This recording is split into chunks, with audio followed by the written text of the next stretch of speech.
But what about the other characters? They play a big role in the telling of this story, so let's take a look.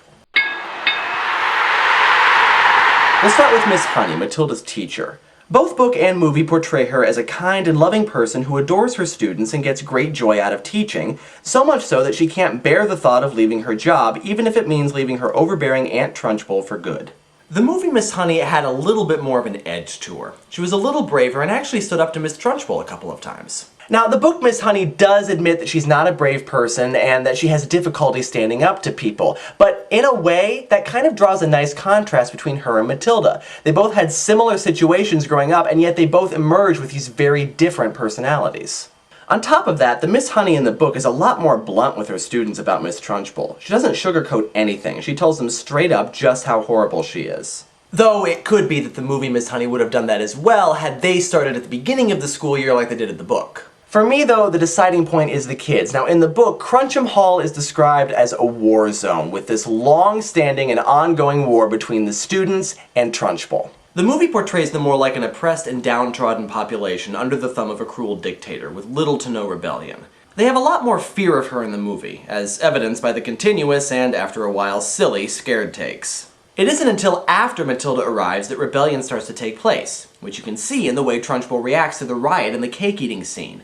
She doesn't know what to do and loses control of her students, and you can see the panic in her eyes. Whereas in the book, she quells them with a glance, as if she's used to this sort of thing. Also in the book, what starts the riot is not Matilda as it is in the movie. In fact, Matilda doesn't do much of anything during this scene except watch and comment occasionally. What gets the kids going is that despite the fact that Bruce Bogtrotter has eaten 3/4 of this enormous cake, he is still going strong and is determined to finish the entire thing. In the movie, Bruce is ready to give in, and it isn't until Matilda starts cheering him on that he finds the strength to keep going. This is true of the other characters as well. Hortensia in the book is described as a heroic and battle-scarred soldier who brags about the many pranks she's pulled on Trunchbull in her day. Movie Hortensia, while still having a toughened edge about her, just talks about how horrible Trunchbull is. Lavender, Matilda's friend, pranks the Trunchbull by putting a newt in her drinking water. In the book, however, this is carefully planned. She volunteers to get the water, waits for most of the afternoon to catch the newt, and keeps it until the next day. Her inspiration to do so comes from the pranks that Hortensia told her about. In the movie, the catching of the newt is incidental, and the idea to put the newt in the water literally occurs to her at the last minute.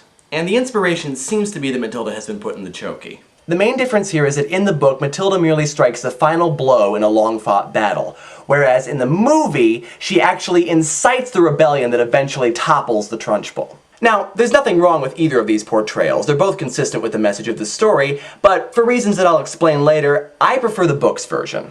For reasons you'll explain later? What kind of an out is that? Well, I'll talk about that more when we talk about story. For now, I'll just say that in the book, Matilda has a certain amount of kinship with her fellow students because of all the pranks that she herself had pulled on her parents. In the movie, however, she's more set apart from them. She emerges as more of a rebellious influence, which again, isn't bad, but I like the book's portrayal better. Yet you won't tell us why. You'll find out. Just be patient. Fine. Whatever. There are a few more characters too, but they don't really overlap. Overall, it's the kids in Crunchum Hall who make up the bulk of the supporting cast, and they seem to be more strongly portrayed in the book. Though for what reason, I'm not sure. Now comes one of the more ambiguous categories. Imagery. How did each medium use its own unique method of storytelling to its fullest advantage to best create this fictional world? Roald Dahl is one of those authors whose writing is so vivid and descriptive that it translates really easily to film. His way of describing that which seems most insignificant or ridiculous and yet is very appropriately descriptive about a character is a method that is emulated by many children's authors today. So how do you take that style and translate it into movie form? Casting, again, is a big part of it. Danny DeVito and Rhea Perlman practically look like caricatures themselves, and Pam Ferris pulled off Trunchbull perfectly. The makeup work for Trunchbull is marvelous as well, making her look both comical and intimidating.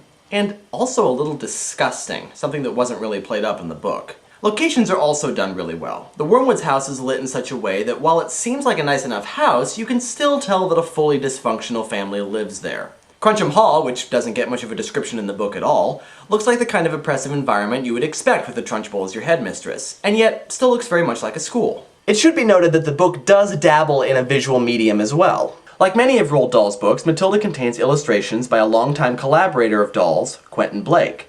The drawings are always very whimsical and childlike, but to be honest, the story doesn't really need them. Interestingly enough, the movie also dabbles in the book's territory by having Danny DeVito narrate certain parts. As children, many of us might have had books read to us by our parents before we went to sleep at night, including stories by Roald Dahl. As such, Dahl wrote his stories in such a way that they're almost meant to be read aloud. And so it's possible that our first encounter with a Roald Dahl story was not a reading experience, but a listening experience. Which makes the fact that we have parts of the movie read to us, mostly just transitions and background material, that much more poignant. But what really makes the movie is the way it's shot. You have to admire the use of forced perception in this movie. Matilda in the book is described as a small girl, but in the movie we really get a feel for how small she is.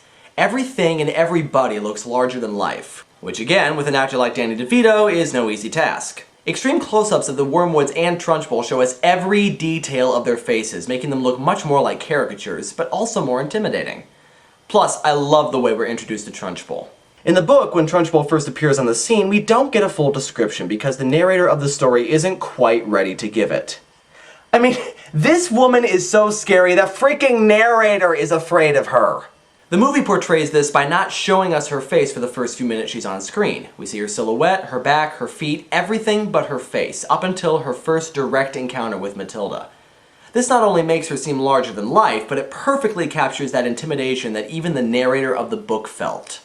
And we can't ignore the magic. Again, the book Matilda doesn't use her powers nearly as much as the movie Matilda, but when she does, they're pretty straightforward. She wants the glass to tip over, and it does. She wants the chalk to float, and it does.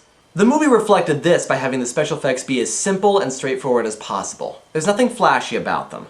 The few scenes that might be there for the purpose of showing off the special effects don't last very long, and they don't distract from the story. That's the sign of good special effects in my opinion. They get the job done, but not so obviously that you can tell that there are special effects happening. And in this instance, it captures the simplicity of Matilda's powers. So overall, the imagery of the movie took the already brilliant imagery of the book, built on it, and made it even better, which is exactly what a movie based on a book should do.